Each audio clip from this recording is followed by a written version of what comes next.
The CSA executive took issue with an order given by Labour Commissioner Ray Narcisse to hold an extraordinary meeting at the request of the Save Our Union faction within the CSA, saying that Mr. Narcisse had acted hastily and that according to the Constitution, a meeting of that nature cannot be held within 4 months of the biennial meeting slated for April 27th. The issue with Mr. Narcisse is that he submitted a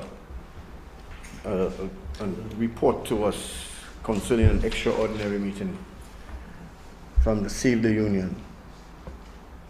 The section that he quoted, apparently he didn't read it in its entirety, because he would have noticed that the section also indicates that you cannot have an extraordinary meeting within 4 months of the biannual convention. The Labour Commissioner responded saying that his decision was by no means made in haste. According to him, when the Save Our Union team first approached him with what they perceived to be irregularities in the manner in which the executive was conducting its affairs, and then came back to him a second time asking that he do something about the situation, his reply was that he would not rush to judgment.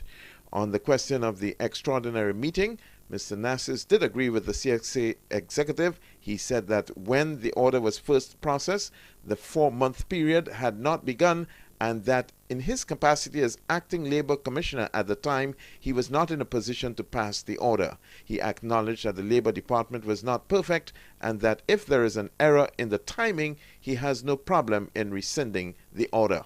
Now I'm hearing talk that perhaps there might be another violation because those meetings cannot come too close to the biennial meeting. Well, I'm studying that. I'll tell you something, we're not perfect, eh? And we're quick, if we make any mistake, to own up to our mistakes and correct it. If that is the case, I'm studying the issue with my officer. If that is the case, an order can be rescinded. But here's the thing, we have to learn to deal with each other as individuals. The union and any employer and employer alike must recognize that the Labour Department has an authority on certain issues, and they will carry out their authority. We won't wield a big stick, no. We will work with our partners and work with them in a manner to get conciliatory outcomes, so that at least we try to satisfy everybody. We won't use the law unlawfully, but we will not shrink from doing what we're required to do under the law. The CSA executive is also suspicious about the delivery of the letters. They say that in other cases, Mr. Narcisse's office assistant would deliver documents, but in matters involving the CSA executive, Mr. Narcisse delivers the documents himself. Of late, we at CSA are of the belief, or we are sort of suspect of the Labour Commissioner and his actions. Okay, I know within his office he has a office assistant who delivers mails, who goes all over the place. When it comes to CSA matters, he delivers it himself. But Mr. Narcisse is saying that that's not true. He said the responsibility of delivering the documents was shared between himself and his assistant.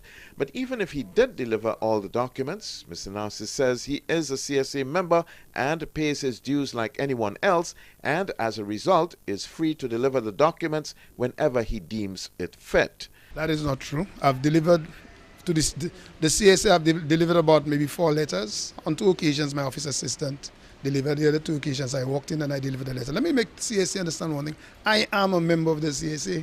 I pay my union dues. So I have no problem walking into the CSA and speaking to anybody. And if you're a conciliator and you're not able to do that, then you're just the wrong conciliator. Okay? And I will continue doing that, and I'll get the job done. In recent times, the CSA executive has come under fire from the Save Our Union team, the team accusing the executive of acting unconstitutionally. The team took issue with the appointment of the new president, but the executive says, according to the Constitution, Mr. Cyril was next in line for the post. For the DBS News World, I'm Don Nicholas.